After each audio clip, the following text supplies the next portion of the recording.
All right. I promise you it's on. He's looking at me like, is there something wrong? No, see, green light, green light. I hear it. Okay. All right. Last time we kind of ended by talking about the story of Sinui, which is an Egyptian story that might be a retelling of the story of Joseph. I mean, there are a lot of similarities and parallels. It's hard pinpoint. I mean, it does seem to come out around the same time that Joseph might have been popular. It's kind of hard to pinpoint that information because we're talking anywhere from 3,500 years ago to almost 4,000 years ago. We work backwards on incomplete timelines.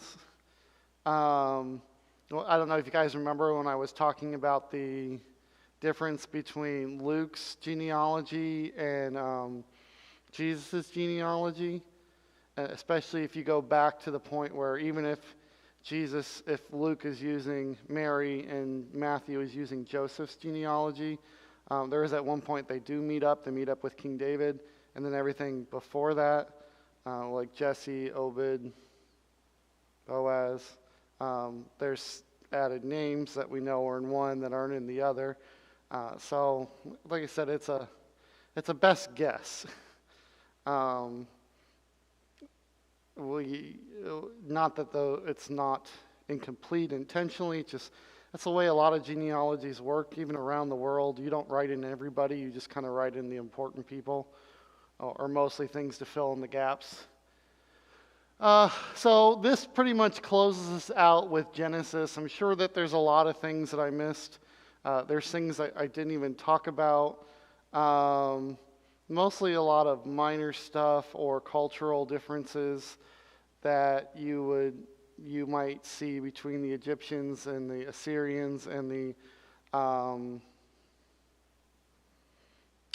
Canaanites. Canaanites was very popular around this time because remember, this is the land of Abraham was told to go into the land of what was the name called? Yeah, it was called the land of Canaan, and the people who lived there were the Canaanites. So they will become a big sticking point, especially when we get into the book of Judges. But now we're going to leave the land of milk and honey, and we're going to go into a different land, a very, very different land, into the still pretty much what is considered to be, well, it's not quite the Fertile Crescent, but it might extend into that area. And we will now move into the book of Exodus. This is the Greek word for the second book in the Hebrew Pentateuch, or Torah. In the Greek, it's called the Pentateuch, which Pentateuch means five books. I can't actually remember. I should have looked up what the Hebrew word was. I don't remember what the Hebrew word. But this is actually a very, very simple Greek word. It's not even very, very hard. Ex is very common in English. If you see the prefix ex, it normally means what? Exit, or to leave, out. Out. Not necessarily leave, but it means out. And the other word is the word otis, which is another Greek word. Anybody can guess what that word is?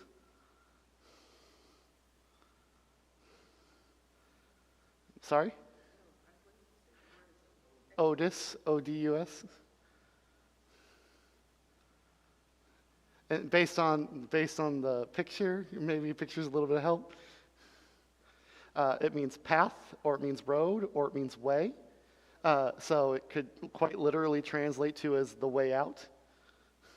I think that's a little bit clever, especially in Greek. If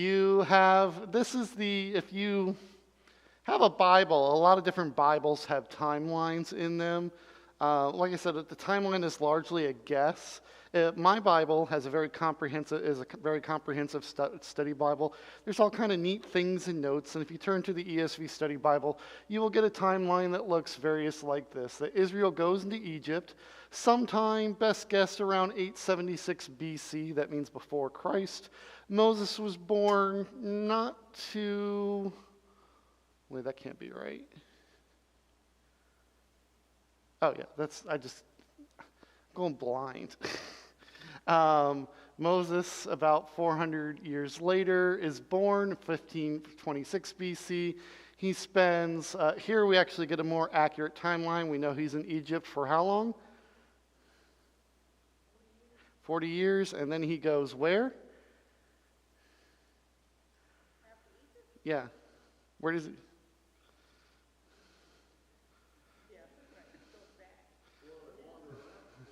No, you skipped a part. You skipped a part.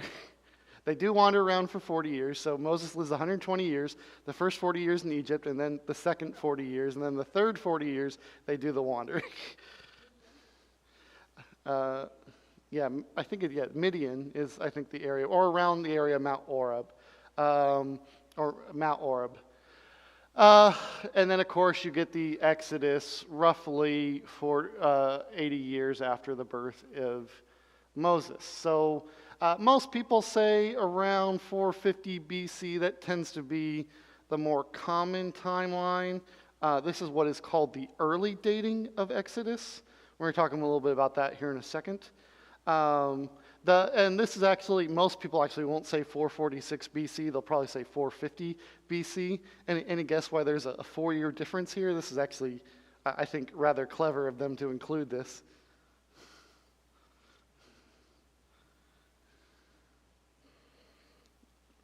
I would be really shocked if anybody knew this, because our dating of Christ's birth, because remember, all this is based off of Christ's birth.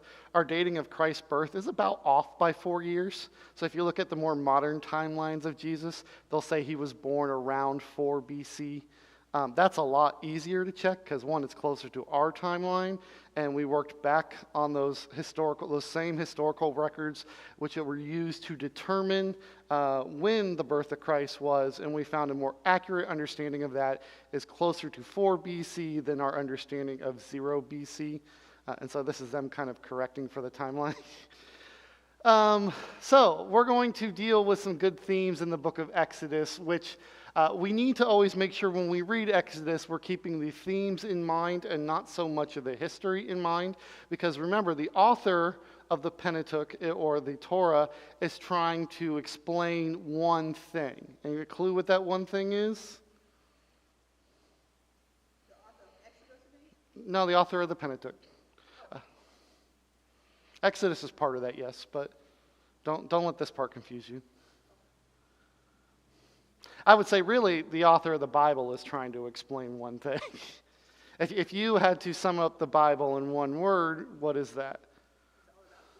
All about God's relationship with humanity. Well, that's more than one word, but some people say God's love. That's a really simplified way. I think a better way to put it is to say God's relationship with humankind. And so we need to look at the Torah having that same relationship. So we're not really looking at it, though it will offer history for us. And in the context of what we are understanding in this class with archaeology and culture, we're looking at history and we're looking at material facts. The book is not written that way. The book is written to prove its point. In this case, we're going to read 3 major points, and all of them basically have to do with the same thing, and that is with the terms of covenant. God is very good about establishing covenants with his people. He establishes a covenant with Abraham through what?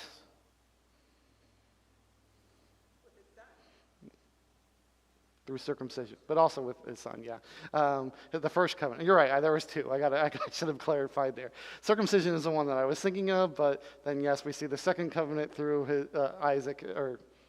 through his son Isaac. God makes another covenant with humanity in the time of Noah in the form of what? A rainbow, yes. So in this case, the covenant is going to be the covenant of promise. The events and instructions in Exodus are described as the Lord remembering his covenant and promises to Abraham. So this is a continue on the Abraham covenant. The covenant of mediator. Moses mediates between the Lord and his people. Through Moses, the Lord reveals his purpose to Israel and sustains the covenant relationship. And the covenant of presence. God's presence with his people is highlighted throughout the book of Exodus. And that's one thing that we can definitely see in the book of Exodus, probably almost more so than any other book, is that God is with his people. I cannot think of any other time except in the time of Jesus. In all the New Testament, in all the Old Testament, the book of Exodus probably outlines the one time that God is with them in a physical presence. We see that through the way he provides for them with manna and water in the wilderness, miraculously every single day, probably every single day. We see that in the way that he is with them through the plagues. We see that in the way that he is with them through... What's that? I can't even think of that tornado thing. What are the pillar of fire and the pillar of wind? So yes, maybe not in the form of a human like he is with Jesus, but definitely, is there anything else in the Old Testament that compares to that? No? Maybe the garden, and the garden's not a really long story as far as Exodus is concerned. So definitely these things are how we're looking at the book, not so much at how the book is explaining everything else. It basically breaks down, if you want to look at an actual outline of the book, you'll get something like this. This is the ESV outline. I just did a copy and paste. Your Bible might say something a little bit different, but I don't think it's really going to be all that different from what you see here. Everything is very similar. Of course, you have the main thing of, the first part of the book, which is almost exactly the first half of the book, not quite the first half of the book. Basically, the first 18 chapters, Exodus of Israel from Egypt. So the preparing Israel to leave Egypt, and the second half is fulfilling the covenant at Sinai, them being at Sinai, them getting the Ten Commandments, them getting the rest of the laws, and their rebellion, and of course their intersection, and preparing which will become the temporary place of worship, and that is called the Tabernacle. Have you guys ever seen that? Have you guys ever been to that Tabernacle Museum? I think it's in New Jersey. I don't even think it's too far away from here. There's two really cool museums that I think everyone should go to if they have an opportunity. One of them is the Tabernacle Museum, and the other one is the Ark. I've never been to the Ark. I'd really like to go see the Ark one. Someday we're going to have to do it. My kids got to go, but I've never got to go. It's in Kentucky. But the Tabernacle Museum is still pretty neat. It's not all that special. I mean, your kids could probably make a model out of Legos, because I've seen it done before. It's very, very simple, especially in terms for what it is. It's basically a tent, and the tent is outlined just like the instructions for the temple. It has an inner area and an outer area, and of course they had to roll up the curtains, and they kept what? What did they keep inside the tent? The Ark of the Covenant, yes. And we don't touch the Ark of the Covenant or our eyes melt, right? No, that's Indiana Jones. So we get kind of like an introduction into, an introduction in the first 8 verses of Exodus, which basically sums up what's going to happen for the rest of the book. And really, I mean, it's not all that difficult. In fact, we could pretty much skip everything else before this first paragraph. There were names of the sons of Israel who came to Egypt with Jacob, each of his household, Reuben, Simeon, Levi, and Judah, and Issachar, and Zebulun, and Benjamin, and Dan, and Naphtali, and Gad, and Asher, and all the descendants of Jacob were 70 persons. Joseph was already in Egypt, then Joseph died, and all his brothers in that generation. But the people of Israel were fruitful and increased and greatly, and they multiplied and grew exceedingly strong, so that the land was filled with them. And then we get to the heart of what the author wants to teach us, and this is this last verse. Now there arose a new king in Egypt who did not know Joseph. Who was that? Any guesses? Yes, and there's a very good reason for that. And if I had to pick one, I would pick Ramses II. But and this is why. We know this because there are two key verses that we have. One of them is not even in Exodus. One of them is in 1 Kings chapter 6. Well, what does 1 Kings chapter 6 verse 1 specifically say? It says, in 480th year after the people of Israel came out of the land of Egypt, in the 4th year of Solomon's reign over Israel, in the month of Zev, which is the 2nd month, he began to build the house of the Lord. Now, that's even a little bit harder, assuming that it is exactly 480 years, and I have no reason to doubt that it's not. The 2nd month of Zev is where it gets a little bit confusing because the two groups did not use the same calendar. The northern kingdom did not use the southern kingdom calendar. And so we don't know if Zeb is the northern kingdom's calendar or the southern kingdom's calendar. I think simplicity says it's probably the southern kingdom's calendar. And if you really want to go and learn about that, and I suggest it's incredibly boring, I have a book called The Mysterious Number of the Hebrew Kings that will explain all about that I had to read in college, and I do not wish that upon any of you. But if you really want to know about Hebrew calendar dating, I have it for you. So yes, 480 years before Solomon built the temple. Okay, well, we know roughly when Solomon built the temple. That was about 900-ish BC. We can work backwards. That puts us around 1300, 1400 BC. 1400 BC does fit our timeline going here, so 446 BC at our best guess. Within 50 years, it certainly fits what is called the later dating and the early dating and not the later dating. The later dating is about 200 years after this. All right, and the other reason that we believe we know it was Ramses is because it says, therefore, the task in Exodus verse 11, right after verse 8. I don't know, which verse is this? Now arose new king. Which verse is this? You guys have that verse? Is that verse 8? Okay. We get a few verses later. It says, therefore, they set the taskmaster over them, afflicted them with heavy burdens, and they built Pharaoh's sore cities, Pithom and Ramses. All right. So now we get a specific thing that they actually did. First off, I'm going to point out that nowhere in the Bible does it claim the Israelites built the pyramids. So I don't know why a lot of people think that, but apparently it's common knowledge. There's nothing to support that. But the Bible does say this specifically what they were built. Now, normally when something was built, it was... The best way to get funding for a project was to name that project after the ruler. If you ever get a chance to go to Israel, there's a really cool site, and you can see it for free, and it's even on the beach. It's really cool. You can spend the time out on the beach, and you can check out these old archaeological ruins. And it is called Caesarea Maritima. It was built by Herod the Great, and it was built with all the modern technology of the day. One of the things that's really cool about Caesarea Maritima is it has no natural port, meaning no thing sticking out where you could make a port. And they took this idea of cement and they built one into the water. Because they had funding. How did Herod the Great get funding for it? No. By Rome. What's the city called? It's called Caesarea Maritima. What's Caesarea? Caesar.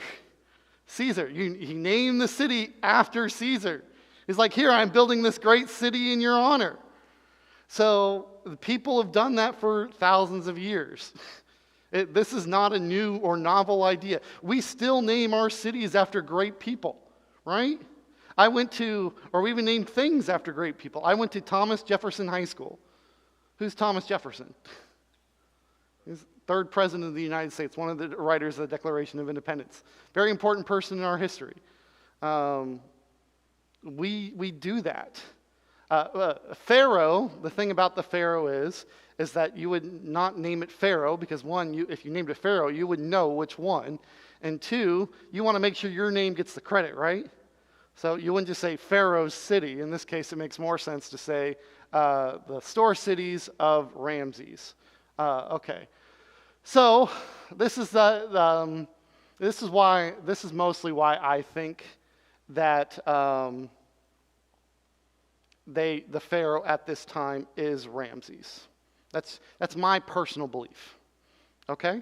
Any questions about that? Some of the things that I've read pointed to the fact that it was not a person, but it was the town they were leaving from, which would be Ramses. In other words, the city of Ramses. Yeah. So it wasn't necessarily that it was Ramses the king, but Pharaoh. It was the place that they were leaving from was called Ramses. That's some of the things that I've read. Yeah, but the city is named after the Ramses. That's what I'm talking about. Was it one or two? Was it Ramses the first? Well, that's a little bit harder. Ramses the second makes more sense. The problem, I think it makes more sense to be Ramses. Because it says they built the city of Ramses. Now, it's possible this could be a redaction, and it is later named Ramses. But if they left, there's a good chance they wouldn't even know if it was later named Ramses. It all depends on when this city would have been renamed to. So it's not a perfect plan, and even I will admit that even though this makes sense, a later dating better fits the archaeological timeline. So this is on the early dating, but to me it seems like the later dating better fits. So here's the early dating, around 450 BC, not too long after the start of the new dynasty. You guys have those papers I passed out last time about the dynasties? Do you still have them?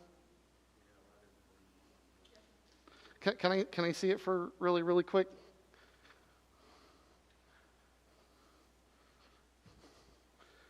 All right. New Kingdom, yes, this is what we're looking into. So we're looking into this section right here, this really long section called the New Kingdom, especially right here in the 18th dynasty, that begins with a king called Thutmose.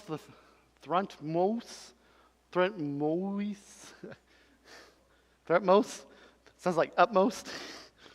The third, we know quite a bit about him. He was a very powerful pharaoh in the terms of might and military. He himself would not have ruled during Moses' early years.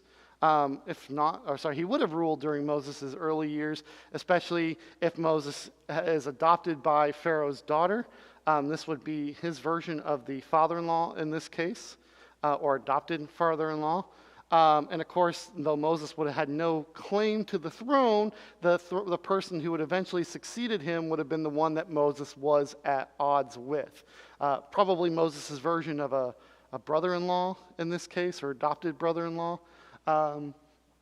The one that come after him would be Amenhotep II.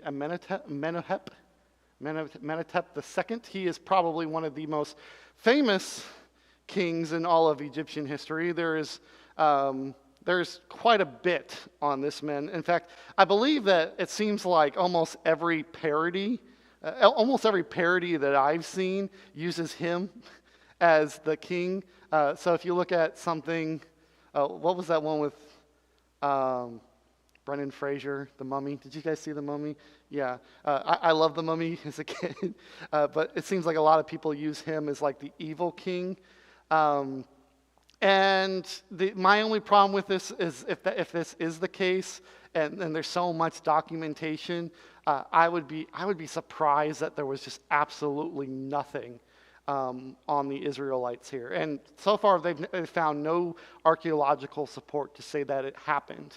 However, on the other side of that, history doesn't normally record its defeats. So if you did get your butt kicked by an underdog, that's not something you would want people to go around and remember. So it also might make sense why there's no archaeological evidence to support that they were there during this time period.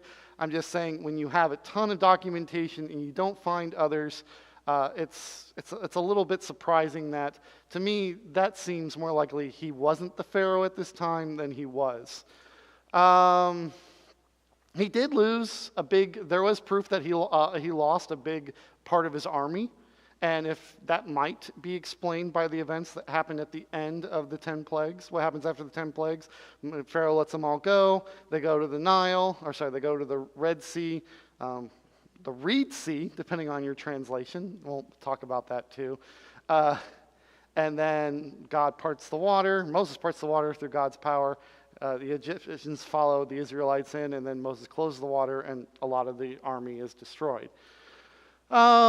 Late dating. So this is much later, about 200 years later, begins, maybe this is the 19th dynasty, I got it a little bit wrong, 18th dynasty, I got it a little bit long, with King Seti. Seti, I think, is the name after one of those Egyptian gods, which really isn't all that surprising.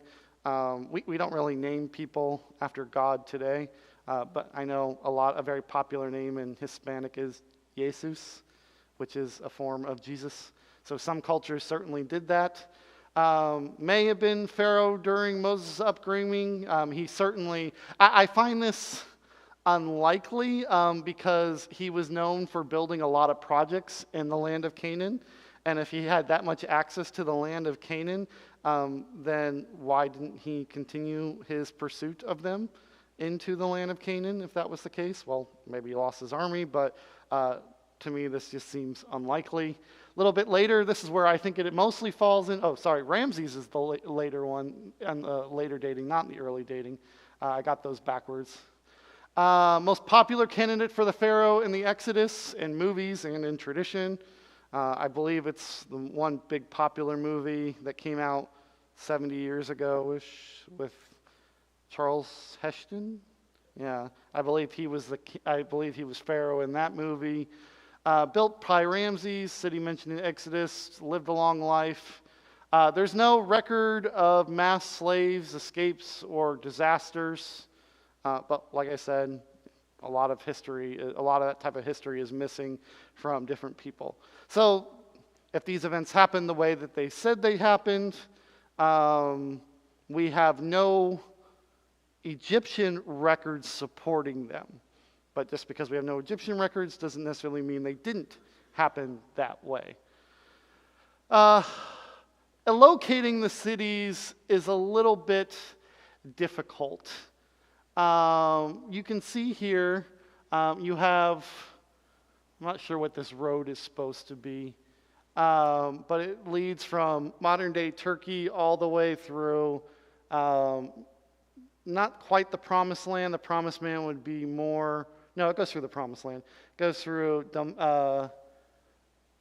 through Damascus. It goes near Hazor, Megiddo, Joppa, and Jerusalem on into Egypt, into the river delta, the Nile River Delta.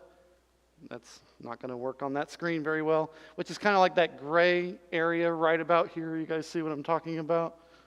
That's traditionally where the site is. Oh, okay, there, I got a better map here. Which, if the Israelites lived in the land of Goshen, which was also in the Nile River Delta, that would not be too far away. Probably a day's journey at best. And they would have transported slaves all around the region to do various different building projects. The area of where Pi Ramses is, or where we believe it is, we have found storehouses. So you see these buildings, these structures right here. These are storehouses, or at least what we believe to be storehouses. I mean, they're built in the area. They fit the common storehouse structure. This is probably an archaeological, or this is an artist's rendition of what the area probably looked like in the time of Moses. Pi Pi-Ramses was a major royal city built in the northeast delta during the 19th dynasty, especially under Ramses II, so around that time period. Archaeological evidence shows Pi-Ramses was a large city with massive granaries, storehouses, and stables. This very much supports the idea of it being a storage city. There's something else I feel like I'm missing here. Not this last one. The biblical Ramses refers to Pi-Ramses, and the Hebrews could have been involved in its construction or expansion, likely during the Ramses II reign. I feel like there's something else I'm missing, and I can't remember what it is. You guys have any questions about this so far? Katie, you look so excited. The second one is Pidum, meaning house of a tomb. A tomb is also another Egyptian god. This one is a lot harder to say that we found it. There's people who have claimed that they found it. This is one of the earliest things. This is, I think, from the 19th century, sometime in the late 1800s, that this area was discovered, and then it was argued, and then another area was discovered. I think this is a different area right here, and they said, no, we don't really know if that is Pidum. So we have two possible locations for the house of Atum, and the first one is called Tel El Maskhata. What's a tell? You guys remember what a tell is? Hill, good. A hill. Specifically a hill that has been buried by weather or other various climate things, or settled and destroyed, and settled and destroyed, and settled and destroyed, just causing things to come on top of each other. So we have two tells, Tel El Maskhata and Tel Retabet, both in the East Nile Delta as candidates for Pidum. I'm using all my great vocabulary here. A city linked to storehouses and labor under Ramses' side rule. Do we know if either one of these is the real Pidum? No. I mean, they could be. I mean, they both are strong candidates for being Pidum. They both have storage sites and granaries. They both have brick made without straw. Why is that significant? Yep, the Egyptians forced the Jews to make their bricks without straw. They both had occupation layers during the 19th and 20th dynasties. So this would fit the later dating, especially the 1250 dating. Did the Hebrews build these buildings? We don't know. Other than the fact that there seems to be some of that minor supporting evidence, especially the whole brick without straw. You shall no longer give the people straw to make brick, as in the past let them go and gather straw for themselves, but the number of bricks that they make in the past you shall impose on them. You shall by no means reduce it, for they are idle. This is basically saying that you're not going to give them the materials they need anymore, but they still have to work just as hard. Anybody ever have a boss like that? I hope not. So construction seems to support a biblical account, but we don't have any proof it was the Hebrews. And we do see a lot of similarities between these tells and Pi-Ramses. For the information that we know and the time period that we know, we can say that these were both constructed around the same time as Pi-Ramses, or at least the Tel El Maskhata. They were made with similar construction. They were made in similar styles. I mean, it's certainly, you put 2 and 2 together, you would probably get 4, right? Just because you see similarities doesn't necessarily mean it, but it also means it's very, very hard to ignore. We see a similar thing when we talk about Solomon's chariot cities. You guys remember Solomon's chariot cities? Megiddo and Hazor, and there's one more. And we have found that the gates on those cities are very, very similar, especially compared to the other cities. We found that they were roughly built at the same time. We found that they house large amounts of horses and stables. But, I mean, outside of those things, I mean, we can't say for sure that Solomon built them. A lot of people don't even think Solomon was a real king. A lot of people think the first real king of Israel was, for the southern kingdom, Hezekiah, and for the northern kingdom, Omri. That's because Omri built a lot of the northern kingdom up, and he had good relations with Assyria. Well, he had relationships with Syria, and so they talk about him. So similarities do not equal concrete evidence, but it definitely, you do get some, I think similarities do provide smoke, and often smoke is what you're looking for in archaeology. You're very rarely finding fire. You're lucky if you find smoke a lot of cases. Bricks at possible Python locations were made by forced laborers. We do know that there were a lot of Semitic origins in these locations, so also a little bit more smoke there.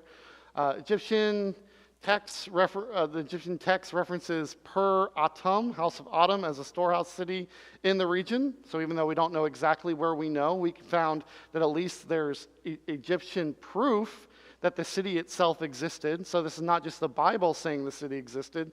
We have other proof that the city existed.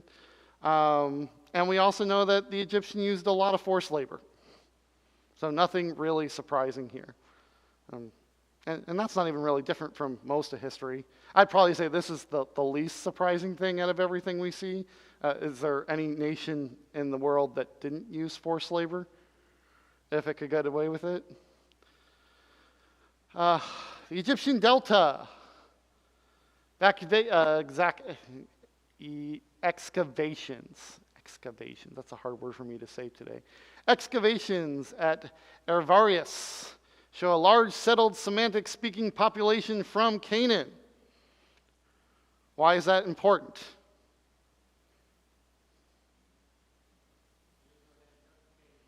What? Yes, Israel wasn't in Canaan yet. It's also important because it shows that Semitic people were living and working in Egypt at this time period. We see burial, architectural, and cultural artifacts pointing to a non-Egyptian minority living there for centuries. How long did the Egyptians live in Egypt? Centuries.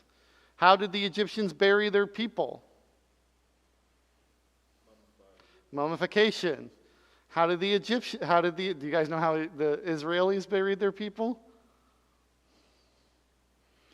Within one day, but that's in the old law.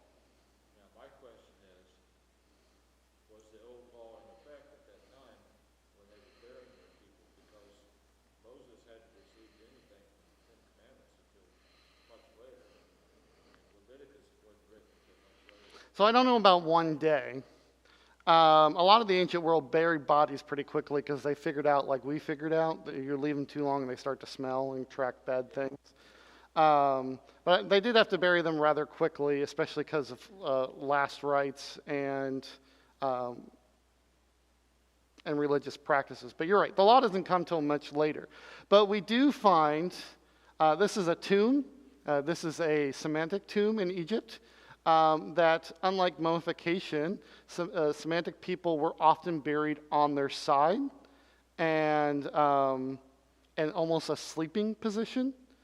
This was become very, very common practice for a lot of Semitic burial grounds that we would see later in history.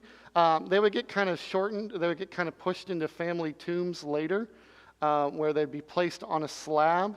And then once the body had a chance to decay, then they would be placed in something called an ossuary. An ossuary is a bone box. It's probably about this big, this tall.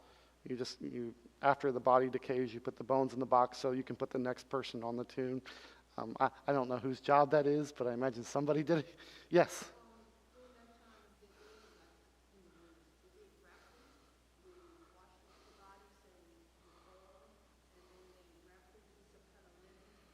Are you talking about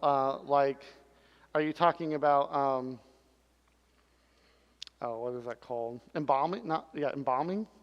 Well, when someone died, like Jesus, when you got his body, they wash his body, put the oil on it, and then they wrap him in that linen cloth. That I don't know. I can't tell you. When you say the burial, that's not how when they found the burial site, they didn't find the body. So that's not something I saw in my reading, so I can't tell you if they did that. I do know that when I saw in my reading, they were mostly talking about the position of the bodies. Yeah, not so much at how, because we know that they did not practice the part of, like the Egyptian did, like removing the organs and putting them in jars. We know that they didn't do that. But typically the bodies were laid in more of a common state instead of an eternal resting state.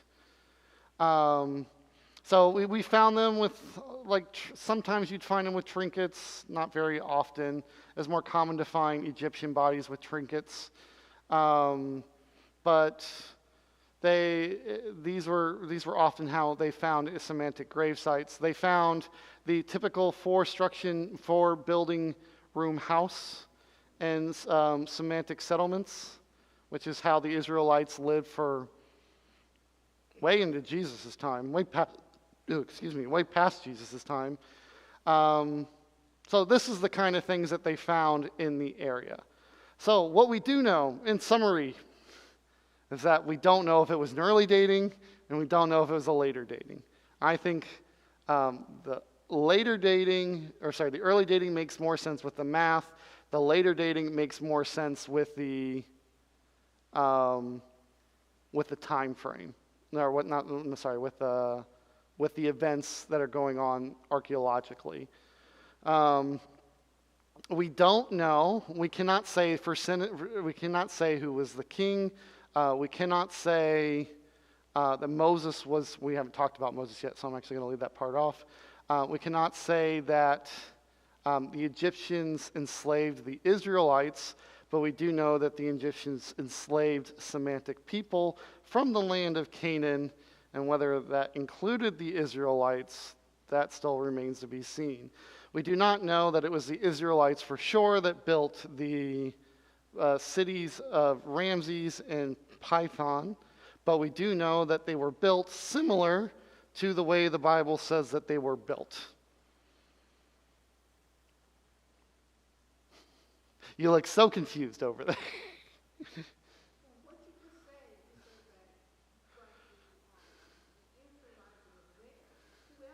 I didn't say they were there. I said semantic people were there. I said semantic people were in the area. Israelites are semantic people, but they are not the only semantic people. The Canaanites, the Jebusites, the Moabites, probably the Edomites too.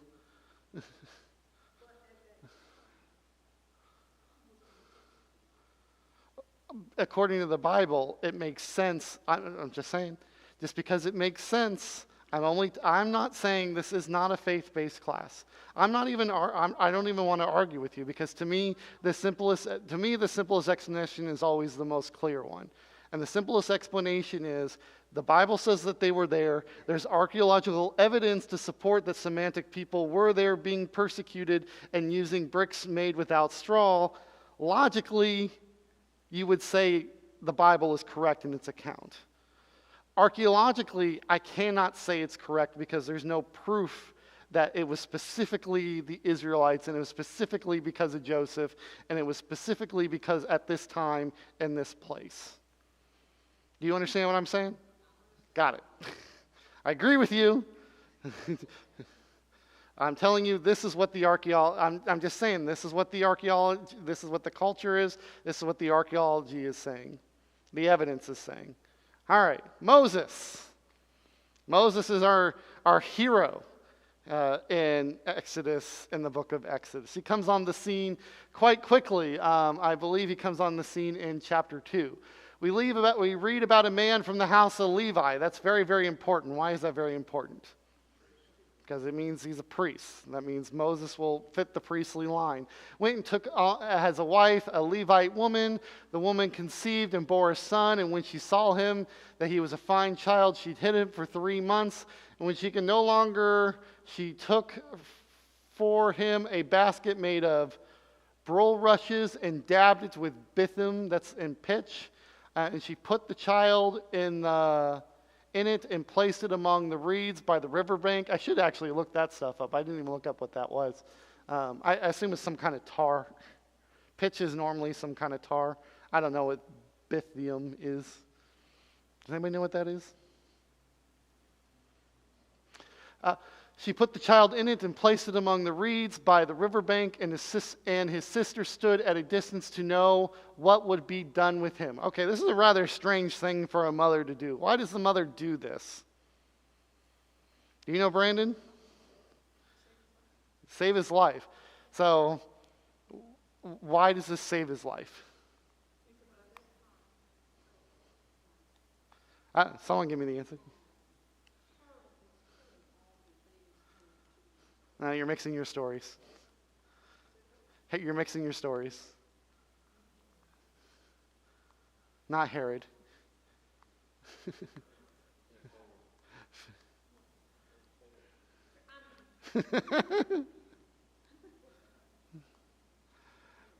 Yes. You're about 1,500 years off in your story. It's an easy mistake, huh? You see what goes through my mind all the time? So many of these stories are similar. It's easy to confuse them. So yes, Herod is also killed the babies, but they did it for different reasons. Herod killed the babies because of why? Yeah, because he was afraid of, he heard that Jesus was the king and he was worried about his reign. And so he killed all the babies to make sure Jesus got killed. And Jesus' family saves him by going to Egypt. All right, so now why does Pharaoh do it?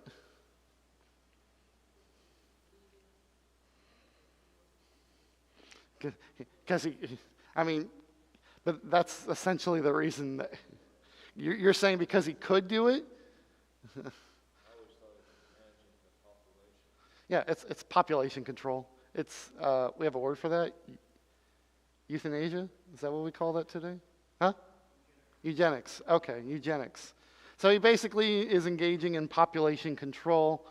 And so he has all the males killed. And I don't even understand this from his standpoint because, maybe you're afraid of these people, but this is also your manual labor force. And considering most of ancient world is built on the backs of manual labor, I don't understand why he would do this, but go ahead.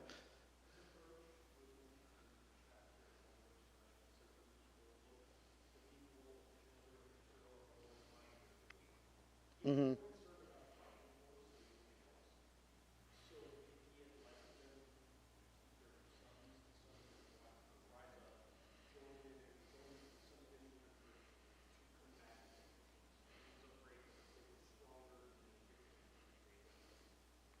Yeah, this is the reason that the Roman Senate will much later decide not to let their slaves have a uniform. There was a proposal in the Roman Senate of whether or not the slaves should all have to wear the same outfit, and they voted against it because it was believed that 25% of their population was slaves, and they did not want them to realize how numerous they were. I get that too. It's just you still need to make sure that the next generation survives. You don't have to kill all of them. You can kill about half of them and probably achieve the same result. That was basically what was that? The guy in the Marvel movies that killed like half the population of. Yeah, Thanos. That was his thing.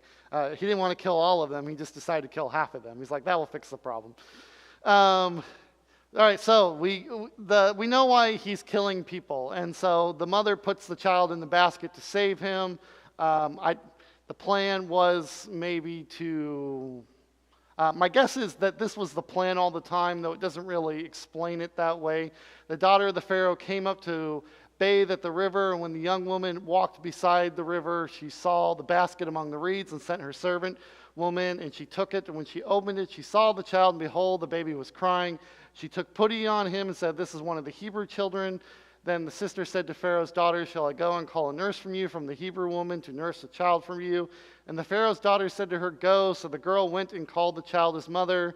And Pharaoh's daughter said to her, "Take this child away and nurse him for me, and I will give you your wages." So the woman took the child and nursed him. And when the child grew older, she brought him into the Pharaoh's daughter, and he became her son. She named him Moses because she said, "I drew him out of the water."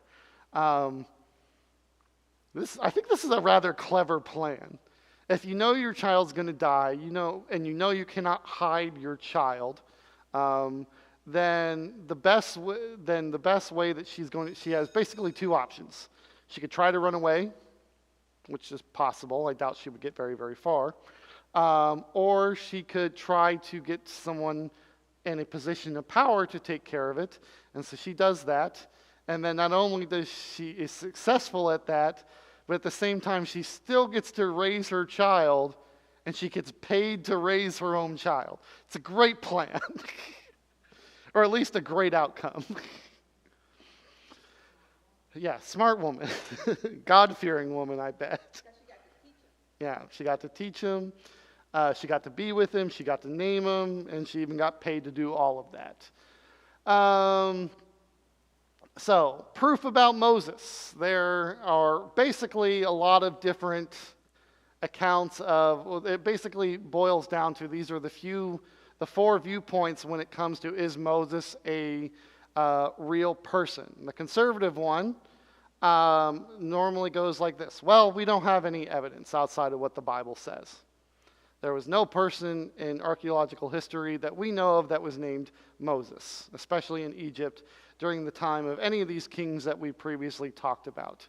However, sorry, I said three. That does not mean he did not exist. This was before the Jews were united as a people. We know that they were living together at this time, but they weren't really united as a people. It is Moses who unites them. And they would not even develop their own writing system and laws till after these events. So that's not very surprising that there is no historical evidence. The moderate historical is a lot more critical of this. They say Moses may have existed, but stories about him were later shaped through theology, or they were greatly exaggerated. Meaning that, yeah, he was probably some kind of tribal leader, certainly important to them, but not necessarily important to who they were as a person or who they were as a people. Certainly, he never lived with God or gave them the 10 laws. Those would be as a way to explain how these things came into being much later. And of course, there is the skeptical, which is the exact opposite of the conservative. And Moses is a mythological figure or literary figure invented to explain Israel's origins, much like these same people would probably say about the book of Genesis. It really does come down to where you fall. I would say that this definitely falls in the median criteria. There's too much tradition to say that he probably did not exist as a person. I'm not saying that's the most plausible one. I'm in the conservative camp. Where you guys want to know where I'm at? I'm in the conservative one. I'm saying he definitely existed. Just because we have a lack of evidence doesn't mean it didn't happen. But at the very least, the moderate one should be the most common view, even among skeptics, because there's too much,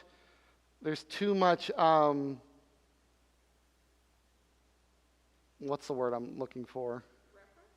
Not reference, like too much. If it is myth, it's a lot of myth. Yeah, there's too much tradition. Tradition doesn't occur in a vacuum. You would not invent a mystical figure. People don't invent mythical figures and build a whole culture out of it. It doesn't happen that way. So at the very least, you can say he's a real, to me, at the very least, you would have to say he's a real person. Now, you could argue about how that later shaped who they were as a people, but we know, even at the very idea, he's considered to be either the most or the second most important person in all of their history. It'd be like saying that George Washington is a myth. No serious American would believe you. They've never met George Washington. They've never seen George Washington. Most of them have not probably read anything about George Washington. But if you told them George Washington was not a real person, nobody would believe you. Yeah.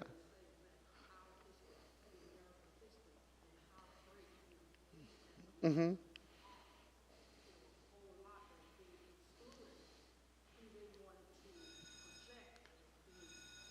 Did you guys ever, but let me ask you this. How many of you have heard that story about George Washington chopping down a tree as a child? Everybody? Is that a real story? Well,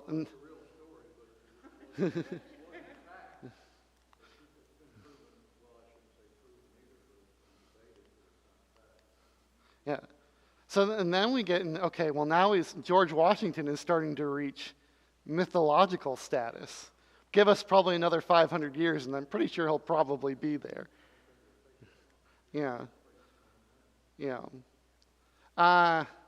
So that's kind of like how a lot of people look at Moses. Yeah, he's probably definitely a real person. But did he do all the things that he said to have done? Well, that takes faith. I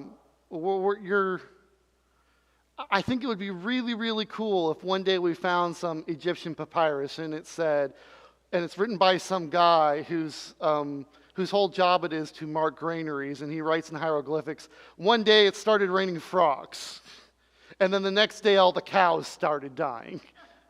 That would be really cool. He's like, I don't know what's going on. But everything here is falling apart. And then the sun came out. The sun went black and turned to darkness. That would be really cool. We're probably never going to see that. Well, outside the Bible. I'm talking about an Egyptian account. But I can also understand that if I was not a believer, if I did not take those things on faith, that I would look at them the same way that I look at George Washington and the tree. Probably it was a cherry tree. I heard it as a cherry tree. Yeah. All right, we're going to stop here. We'll cover more Moses next time. We got 2 weeks. I actually don't know if I will be here. I might be at polishing the pulpit. What is the second week in?